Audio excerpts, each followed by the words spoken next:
7 assembly నియోజకవర్గాలు ఉన్నాయి. ఈ 7 అసెంబ్లీ నియోజకవర్గాలు కలిసి మన పార్లమెంటు మహబూబ్ నగర్ స్టేడియంలో ఫైనల్ ఈవెంట్ ఉంటుంది. ఇప్పుడే చెప్పాను, కబడ్డీ, వాలీబాల్, ఖోఖో, క్రికెట్ ఈ 4 గేమ్లు ఇప్పుడు స్టార్ట్ చేస్తాం. ఆధార్ కార్డు ఇప్పుడు దీనికి ప్రధానమంత్రి మన నరేంద్ర మోడీ గారు, మన పార్లమెంట్ సభ్యురాలు అరుణమ్మ గారు సర్టిఫికెట్స్ ఇవ్వడం జరుగుతుంది. దాంతోపాటు ప్రైజ్ మనీ కూడా ఇవ్వడం జరుగుతుంది. ఎంత రిజిస్ట్రేషన్ చేసుకోవడానికి రిజిస్ట్రేషన్కి ఎలాంటి ఫీజు లేదు. క్యూఆర్ కోడ్ ద్వారా అందరూ రిజిస్ట్రేషన్ చేసుకోవచ్చు.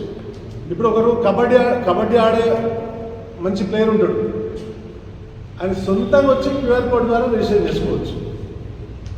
వాలీబాల్, ఖోఖో మనకి ఏ ఆట అందుబాటులో ఉంటే ఆట ఆడడానికి అవకాశం ఉంటుంది. దీంట్లో విలేజ్ నుంచి మండల్ నుంచి కాన్స్టెన్సీ నుంచి జిల్లా, అన్ని జిల్లాల నుంచి పార్లమెంట్ పరిధి.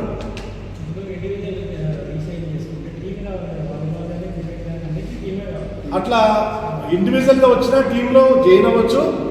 ఒక టీం మొత్తం ఉందంటే అందరు కూడా కలిసి చేసుకోవచ్చు. ఒక టీం 2 టీంలు అని లేదు. ఇప్పుడు మన జడ్చర్ల కాన్స్టిట్యున్సీలో 7 మండలాలు తీసుకుంటున్నాం. రూరల్, టౌన్ తీసుకొని మొత్తం 7 మండలాలుగా తీసుకొని 7 మండలాల నుంచి 4 టీంలు బయటకు వస్తాయి. ఆ 4 టీంలతోటి షాద్నగర్ వాళ్ళు వస్తారు, సేమ్ అలానే దేవరపద్ర వాళ్ళు వస్తారు. టీం ఎట్లా చేస్తాం. ఇప్పుడు ఎక్కడైనా ఇప్పుడు మన భారతదేశంలో క్రికెట్ ఉంది. క్రికెట్లో మంచి ప్రతిభ ఉన్న వాళ్ళకి మాత్రమే అవకాశం ఉంటుంది. ఒకరు బీహార్ నుంచి వస్తారు, ఒకరు ఒరిస్సా నుంచి వస్తారు, ఒకరు ఆంధ్రప్రదేశ్ నుంచి వస్తారు, ఒకరు బెంగాల్ నుంచి వస్తారు. ఎక్కడి నుంచి వచ్చినా కానీ ఒక టీం ఏర్పడుతుంది.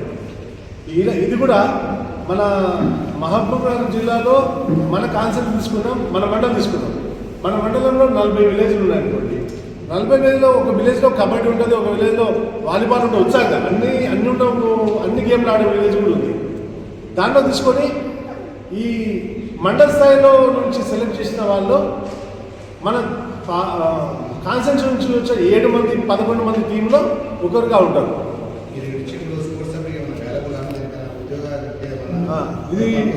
ఇది స్పోర్ట్స్ కోటా 2% కూడా ఉందనే విషయం మీకు అందరూ తెలుసు. దీంట్లో మంచి నైపుణ్యం ఉన్నవాళ్ళు మంచి మార్కులతో బయటకు వస్తే ఈ పీఈటీలో ఇచ్చే రిజల్ట్ మీకు వెళ్ళి వీళ్ళు కంటిన్యూ ముందుకు వెళ్ళాలనుకుంటే వీళ్ళకు రాష్ట్ర స్థాయిలో అవకాశం ఉంటుంది, నేషనల్ స్థాయిలో కూడా అవకాశం ఉంటుంది. ఇప్పుడు నేను నాగర్కర్నూలు జిల్లాకు కబడ్డీ అండ్ కరాటేకు అసోసియేషన్ ప్రెసిడెంట్గా ఉన్నాను. మా అసోసియేషన్ నుంచి ఇప్పుడు 6 మంది సెలెక్ట్ అయ్యారు గవర్నమెంట్ ఉద్యోగస్తులు. ఒకరు ఇన్కమ్ ట్యాక్స్ డిపార్ట్మెంట్లో ఉన్నారు, ఎక్సైజ్లో ఉన్నారు, రైల్వేలో కూడా ఉన్నారు. ఇప్పుడు మొన్న ఒక అమ్మాయి నందిని ఒక అమ్మాయి నేషనల్ ఆడింది. నాగర్కర్నూలు జిల్లా పదిరా మండల్ పక్క చిన్న గ్రామం. ఆ అమ్మాయికి వాళ్ళ పేరెంట్స్కి 1 ఎకరం భూమి మాత్రమే ఉంది. ఆ అమ్మాయిని మొన్న ఢిల్లీలో పంపించి మేమే ఆడియడం జరిగింది. అరుణమ్మ గారు కూడా సన్మానించడం జరిగింది.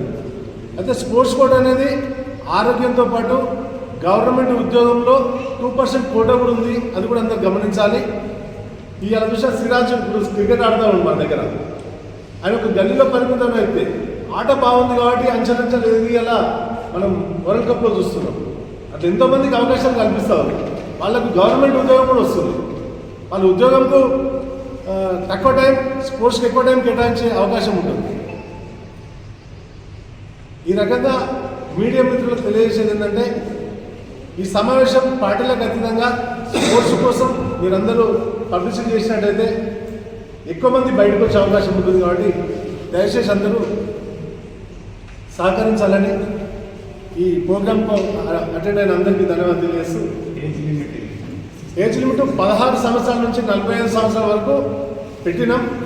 యాక్టివ్గా ఉండి మేము ఆడగలుగుతామంటే ఇంకా ఎక్కువ తక్కువ ఉన్నా చేయొచ్చు. ఈరోజు క్రికెట్లో వచ్చినట్టయితే సూర్యవంశీ అండర్ 15 ఈరోజు మంచిగా ఆడుతున్నాడు, వరల్డ్ కప్లో కూడా తీసుకుంటుంది. ఇలా ఐపీఎల్లో కూడా సెలెక్ట్ అవుతుంది అబ్బాయి. ఆ ఉద్దేశంతో మనం ఏజ్ లిమిట్ కూడా +/- ఎక్స్క్యూజ్ చేస్తాం. స్టేడియం